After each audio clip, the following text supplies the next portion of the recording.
Konsili Nisea menjadikan Yesus Tuhan.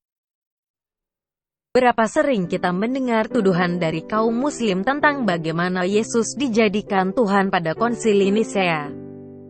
Mari kita pelajari bersama apakah sebenarnya yang terjadi pada Konsili Nisea. Pada awal abad keempat, seorang presbiter atau majelis di gereja Baukalis di Alexandria, Mesir yang bernama Arius, tahun 259–336, mengajarkan tentang konsep ketuhanan Yesus yang berbeda dengan apa yang dipercaya oleh gereja pada umumnya saat itu. Ajaran ini akhirnya lebih dikenal sebagai Arianisme. Walaupun Arianisme mengakui bahwa Yesus adalah Tuhan, namun ajaran ini tidak mengakui kedudukan Yesus sama seperti Allah Bapa. Dan untuk menghindari kesimpang siuran yang diakibatkan oleh ajaran dari Arianisme ini, maka Kaisar Romawi pada saat itu, Konstantin pertama, memutuskan untuk diadakannya suatu pertemuan dari semua pemimpin gereja yang ada pada masa itu. Tujuan utama dari Kaisar Konstantin adalah untuk menjamin adanya kesatuan dan kestabilan politik dalam kerajaannya. Pertemuan inilah merupakan pertemuan resmi yang pertama kali pernah diadakan dari total 7 pertemuan resmi, dan pada akhirnya lebih dikenal sebagai Konsili Nisea yang diadakan pada tahun 325 di kota Nisea, atau yang sekarang disebut Iznik di provinsi Bursa di Turki. Sebenarnya sebelum Konsili Nisea ini merupakan kelanjutan dari beberapa pertemuan yang diadakan sebelumnya, yang dimulai dari pertemuan di Yerusalem tahun 50, di Roma tahun 155, sampai pada pertemuan di Arles tahun 314, yang menjadi cikal bakal Konsili Nisea, setelah Kristen dijadikan agama legal di Kekaisaran Romawi pada tahun 313 melalui keputusan Milan. Kaisar Konstantin pertama mengundang para pemimpin gereja dari seluruh dunia untuk hadir dalam konsili ini. Semua biaya perjalanan dan akomodasi ditanggung oleh Kaisar. Setiap pemimpin gereja berhak untuk membawa 2 orang pendeta pendamping dan 3 orang pekerja gereja. Sehingga total yang hadir kemungkinan besar mencapai lebih dari 1.800 orang.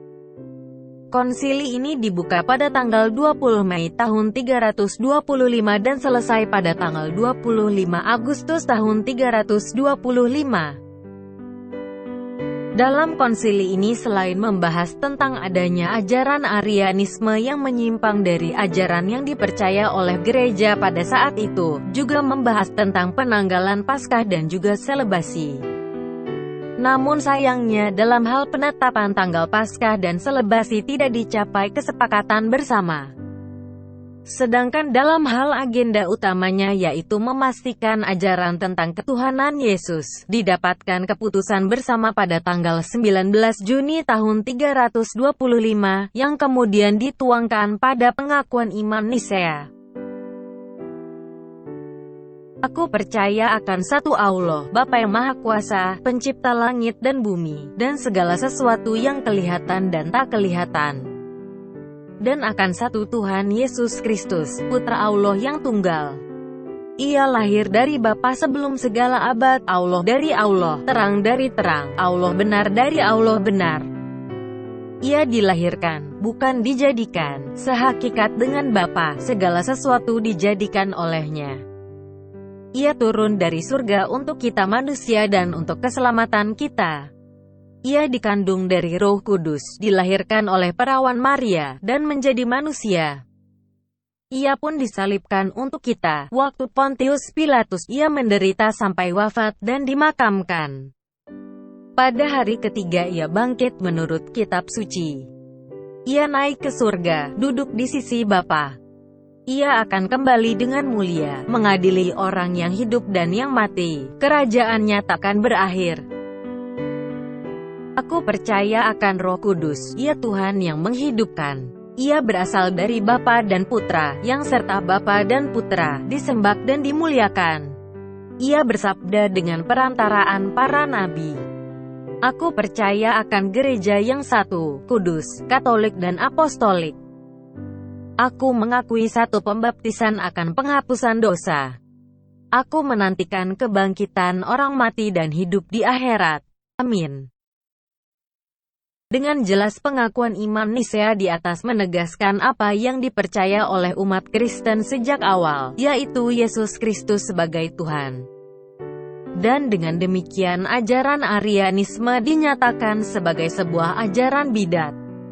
Dan Arius diasingkan ke Iliria, namun 2 tahun kemudian Arius menulis surat ke Kaisar Konstantinopel yang pada akhirnya mengakhiri pengasingan Arius.